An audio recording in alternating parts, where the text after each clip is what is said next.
into the Badlands series premiere. Now, right off the bat, I just gotta say, I'm pretty sure I found like my new favorite show that I want to like someday be in. Hopefully, the show actually continues on for many, many seasons. And also, you guys can see I have my katanas behind me. If you're new to my channel, normally don't have this, but this is the perfect show to just have my katanas in the background of my review, because everything is just weapons in this show, and I love that. And it was a big show for katanas in this first episode. Like, they have all sorts of blades and stuff, and technically, like, the first weapon we see that at least was in use is like the little axe that's in someone's head. And we see like the weird weapons when Sunny goes up against like the big group. We see like a normal spear, but one person had like, it looked like it was just two saw blades on a stick, and they could actually rotate. And a couple of other weapons there. Like, one person had like the first guy that went at him, I think it was like a kukri, which is like it's kind of like an Australian machete, basically, just with the curve.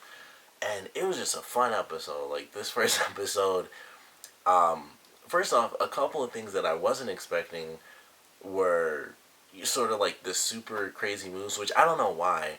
I saw the trailer and I saw like the scene that comes to mind is the scene that was at towards the end of this episode when Sunny's like flipping on the car and everything. I knew it would be like wire fu and stuff like that, but for some reason I didn't think it would be like so over the top, like with the bone, the arm break and stuff. And the most notable one for sure in this episode is the guy he broke and put his legs like all the way to his head. That was the most over the top, but all of it was really cool. I was like, this is kind of classic martial arts, and I love this style of the show because it's sort of like an old, because it has a lot to do with like slaves and indentured servitude and stuff like that.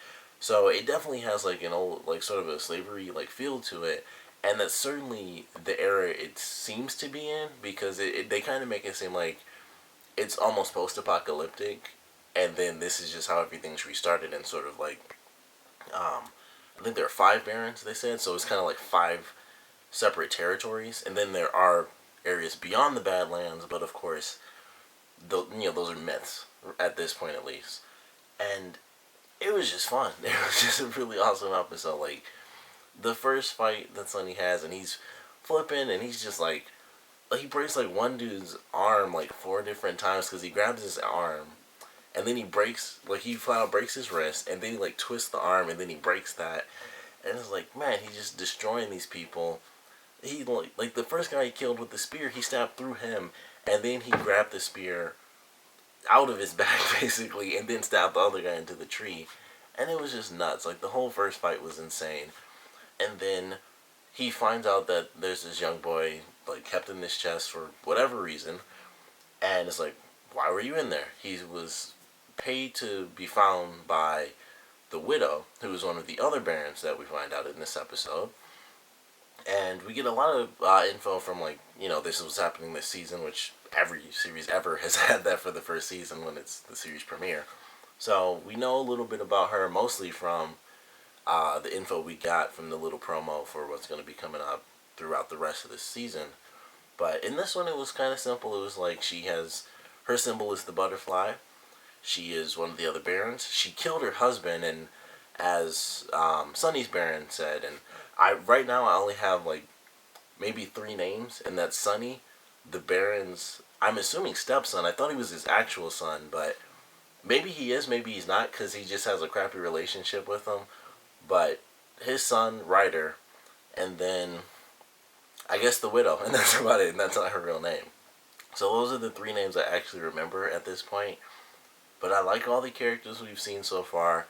Everyone has a very clearly established sort of path that they're headed down in the show, except for one person, and that's definitely the Baron's wife, because she saw what Sunny did by saving the boy at the end, and she knows where this boy's from, so that's where she's from as well, and that's also where Sunny's from, but he was a very young kid who's basically an orphan. Excuse me. So he doesn't really know anything about that, but she definitely knows. She knows exactly what that meant, and I'm assuming that's why she let the kid go, because maybe there's some sort of legend or something like that. And then that kind of leads to the huge surprise that kind of came out of nowhere for me, but I loved it. And that's the fact that the boy that Sunny finds is imbued with some sort of crazy magic, I guess. Like when he did that, I was like, are there demons in this show or something? It's magic of some sort, of course. So that added like a whole new element to things, and I was not prepared for that, to be totally honest. But I loved it, and it's like he got into a little fight with the kid that took his medallion in the first place, and it was really funny because when they had the scene and he like looked at his blood, I thought it was really old Simpsons episode where Bart punches the bully Nelson, and he's like, "You made me bleed my own blood." And I think of that all the time when people like look at their hand, like they're so surprised when they got punched really hard that they bled. And then it actually went really crazy, and his eyes went black, and he does like a really awesome dodge, and then he just like pushes off and does like the craziest spin kick, and I love the slow motion for that scene too, and he's just like flying back.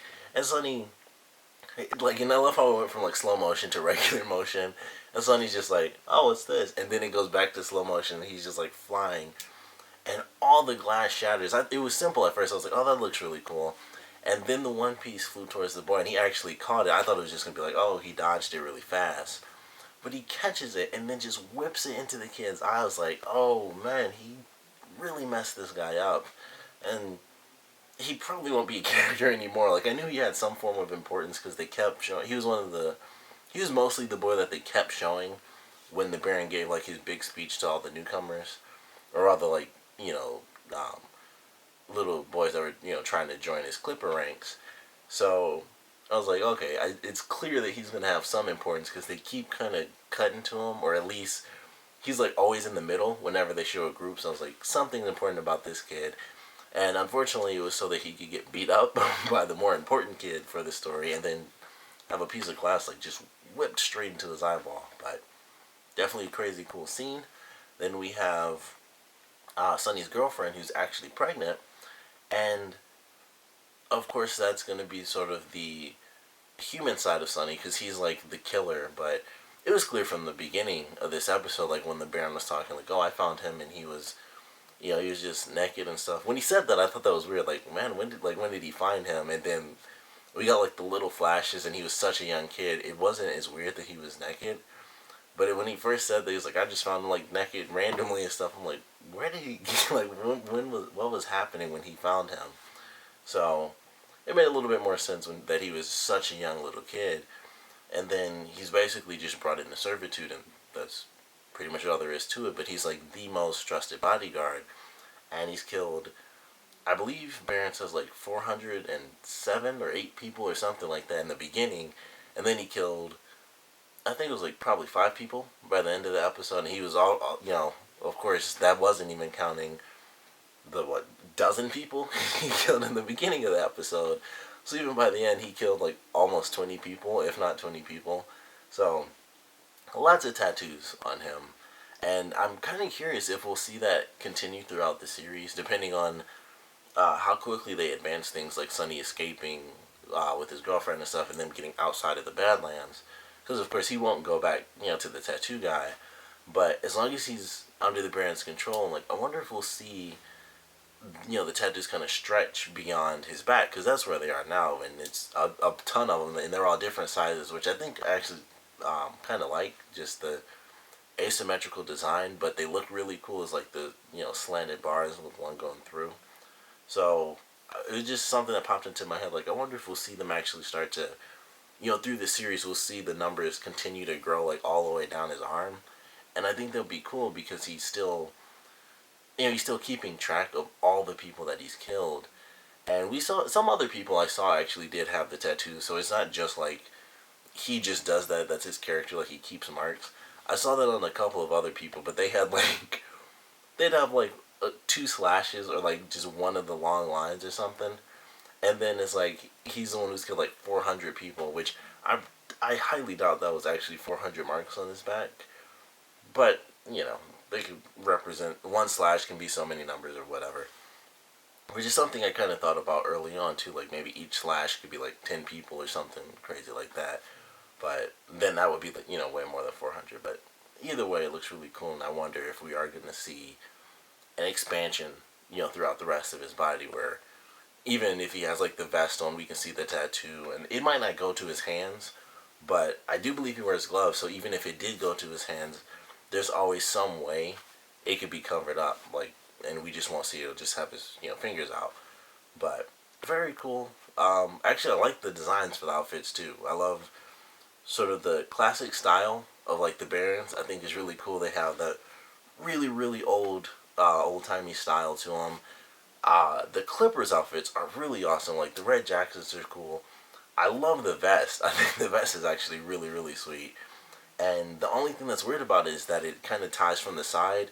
Because when Sonny took it off, he like he undoes it, and it's like one of the ones you put on, and it's a front piece and a back piece, and it basically just lifts up. So that kind of surprised me about it, but that doesn't make it any less cool. I think design wise, it just looks really sweet, and he has like the gauntlets on all the time, and every time I kept seeing him, like early on, I was like, man, if they did another Mortal Kombat, he should totally be Liu Kang, because I just kept seeing it, like, man, he could easily be Liu Kang if they did like a new live action Mortal Kombat thing, but he'd have to grow his hair out a little bit longer. But I was like, man, just from that first fight scene, I was like, he could totally be Liu Kang, and it was totally worth it. If he just did a bicycle kick in one of the episodes, that would be unbelievable. It'd be really funny, but I think for some reason it would also be really sweet to see. I don't know why. But I love this first episode. I like the fact that there was a lot of good story elements put into it. There was a lot of weird stuff happening too, and that's kind of what I like. Like we have the Baron who's marrying this woman. This woman, as well as her son, sees the Baron and this other young woman, and it's like he's the Baron. He can have as many wives as he wants. And when Ryder was like, "I know it has to hurt you, to see them this way. It hurts me." I thought it was just because it's like, look, and then this was after he said mother, so that's why I was trying to figure out, like, oh, I thought that he was the Baron's biological son, but he's probably not. And it was just because of the conversations. Initially, I was like, okay, it's his son. That's always been his son. And maybe it is. And he just, naturally based on who the Baron is, he just connects more with his mom rather than, his dad. But then it's like, if they had a son such a long time ago, why are they just not getting married? And that's why I'm wondering, like, whose son is he biologically? Because, they talk about how he was always trying to give him a chance and this and that. So it's like, so he's raised him since he was a kid, and then in other forms of dialogue, it's like, maybe he didn't, and it's the boy and the mother kind of coming together. But I still think he's the Baron's biological son. He just connects with the stepmom because it's like, well, the Baron. But I was surprised to see that whoever this random girl is, because we don't get any names, it's like, I think he may have said her name, and I kind of missed it, and I didn't really go back to listen, because it's like, I don't know how important she's really going to be, but it seems like she might end up being fairly important, because at the end she comes in, and then she ends up sleeping with Ryder, and it's like, okay, so the Baron is sleeping with his son's girlfriend, or maybe the Baron doesn't know, and they're keeping it a secret. Ryder and the girl are keeping it a secret from his father. And then, of course, at the same time, the Baron is marrying this woman, and it's like, well, of course she has to see him with this younger woman, or with any other woman. And she mentions, like, I'm fine giving her all the territories to the south and stuff like that. So, a very odd split. It's very interesting, just the weird sort of dynamics that they have as far as the relationship goes. And then obviously Ryder and Sonny, not the best friends. He'll be the one, of course, to try to out Sonny the whole series, I think. And I don't know what to expect from the wife. I don't know where her kind of motives are going to lie now, because she may or may not bring it up to Sonny. She may just let it go. She may wait until she gets a bit more info and see, like, okay, this is why the widow wanted him. This is what he can do. I don't know. Like, I'm just trying to figure out what's going to happen there. But I'm looking forward to it. Love the action in the series. Love, just the story elements. I think were introduced really well. Just getting to know the personalities of the characters and what they want to do and what they may or may not be forced to do. Like, especially with in Sonny's case, where it's like, oh, I finally have this glimpse of something that is connected to me, and it also happens to be the key to saving the future family that I have, where there's actually space outside of the Badlands. So looking forward to seeing where this series goes. Really enjoyed it. Of course, I want to know what you guys thought, so please comment below. Let me know your favorite parts, your least favorite parts. And because this is such an insanely action-packed series, I want to know your favorite fight scene. We've had, there were two big fight scenes. We did have the one with the boys, but that's, I don't really think is going to make it in the ranking as far as the scenes we've had. So we really had the beginning fight scene with the Raiders, and then we had the ending fight scene with the Widows people. Personally, my favorite was the ending fight.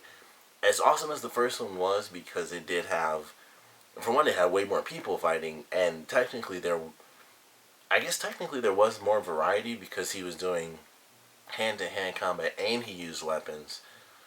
I just really enjoyed the second fight better because he was actually surrounded. I guess also it was a bit more realistic for the second fight because the first one was like sort of the TV style where it's like, oh, one person attacks you at one time, and at the end it was like he's blocking like three, katanas at one time, and he's spinning and flipping, and then he fought the guy who was dual wielding like he was. That was my favorite part. Like he comes down and then it's just like flipping and spinning. He has to go to one-handed, or not one-handed, but he has one katana because the other one got knocked out of his hand. They go, they do like this sort of inside the building scene where we see like the shadows and stuff until Sunny, flies through flies back towards the camera through the window. So I love the ending fight scene a bit more. It was also, whenever there's rain and slow motion makes never a bad setting for a dramatic fight. Always builds tensions. Like you see the raindrops, hitting the hat and then like falling down and stuff. And they even film the film like the mud and stuff and just drips hitting the ground and everything. So personally, I like the ending fight more than the first fight, but the first one was definitely amazing with all the bones breaking and the flips and the kicks, and that one had way more of like the wire fu stuff because he was doing like crazy punches and kicks, and he was like, he knocked one guy up in the air. He like, I think he kicked another guy into a tree, or he may have punched him, but it was just all sorts of crazy stuff. Like the one guy he grabbed and he like spun him around so everyone else would back up and stuff.